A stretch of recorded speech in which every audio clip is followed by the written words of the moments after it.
First ever factory outlet Mukunda jewellery అన్ని బ్రాంచ్లలో Christmas and new year సందర్భంగా ఎన్నో ఆఫర్లు. త్వరలో జూబ్లీ హిల్స్ బ్రాంచ్ ప్రారంభం. తెలంగాణను పారిశ్రామిక హబ్గా మార్చే దిశగా మెదక్ జిల్లా కొండాపూర్ ఇండస్ట్రియల్ పార్క్ కీలక కేంద్రంగా మారుతోంది.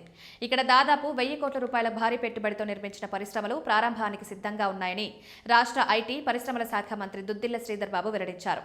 బుధవారం సచివాలయంలో కొండాపూర్ పారిశ్రామికవేత్తల సంఘం ప్రతినిధులతో నిర్వహించిన సమీక్షా సమావేశంలో ఆయన ఈ వివరాలు పంచుకున్నారు. కొండాపూర్ పారిశ్రామిక వాడలో మొత్తం 64 పరిశ్రమల ఏర్పాటుకు అనుమతులు లభించాయి. వీటిలో ఇప్పటికే 36 పరిశ్రమలు తమ భవన నిర్మాణాలు, యంత్రాల అమరికను పూర్తి చేసుకున్నాయి. ఇవి కార్యకలాపాలు ప్రారంభిస్తే స్థానిక యువతకు భారీగా ఉపాధి అవకాశాలు లభించనున్నాయి.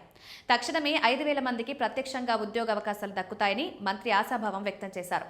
మిగిలిన 28 పరిశ్రమలు కూడా నిర్మాణ దశలో ఉన్నాయని, అవి కూడా పూర్తయితే ఉపాధి సంఖ్య రెట్టింపు అవుతుందని పేర్కొన్నారు. పరిశ్రమల స్థాపనకు అవసరమైన మౌలిక సదుపాయాల కల్పనలో జాప్యం జరగకూడదని మంత్రి అధికారులను ఆదేశించారు. పారిశ్రామిక అవసరాలకు సరిపడా విద్యుత్ను సరఫరా చేయడంలో తలెత్తుతున్న సాంకేతిక ఇబ్బందులను నెల రోజుల్లోగా పరిష్కరించాలని టీజీఐఐసీ అధికారులను ఆదేశించారు. ఇండస్ట్రియల్ పార్కును జాతీయ రహదారితో కలిపే అప్రోచ్ రోడ్డు పనులను యుద్ధ ప్రాతిపదికన పూర్తి చేయాలని స్పష్టం చేశారు.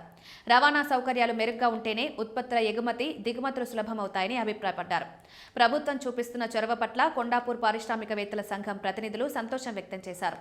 మంత్రిని కలిసిన వారిలో సంఘం అధ్యక్షుడు కె శ్రవణ్ కుమార్, ఉపాధ్యక్షుడు ఎం శ్రీకాంత్, ప్రధాన కార్యదర్శి సుబ్రహ్మణ్యం తదితరులు ఉన్నారు. పరిశ్రమల ఏర్పాటుకు అవసరమైన అనుమతులను త్వరగా మంజూరు చేయడం, మౌలిక సదుపాయాల కల్పనలో ప్రభుత్వం సానుకూలంగా స్పందించడం వల్ల పెట్టుబడులు పెట్టడానికి ఉత్సాహంగా ఉన్నామని తెలిపారు. హైదరాబాద్కు సమీపంలో ఉండడం, జాతీయ రహదారుల అనుసంధానం మెరుగ్గా ఉండడంతో మెదక్ జిల్లా పారిశ్రామికంగా వేగంగా అభివృద్ధి చెందుతోంది. ఇప్పటికే ఉన్న ఫార్మా, ఇంజనీరింగ్ రంగాలతో పాటు కొత్తగా వస్తున్న ఈ 64 పరిశ్రమలు జిల్లా ఆర్థిక ముఖ చిత్రాన్ని మార్చనున్నాయి. ప్రభుత్వం కూడా సింగిల్ విండో సిస్టమ్ ద్వారా పరిశ్రమలకు పూర్తి సహాయ సహకారాలు అందిస్తుండటంతో కొండాపూర్ ప్రాంతం త్వరలోనే ఒక మేజర్ ఇండస్ట్రియల్ జోన్గా అవతరించనుంది.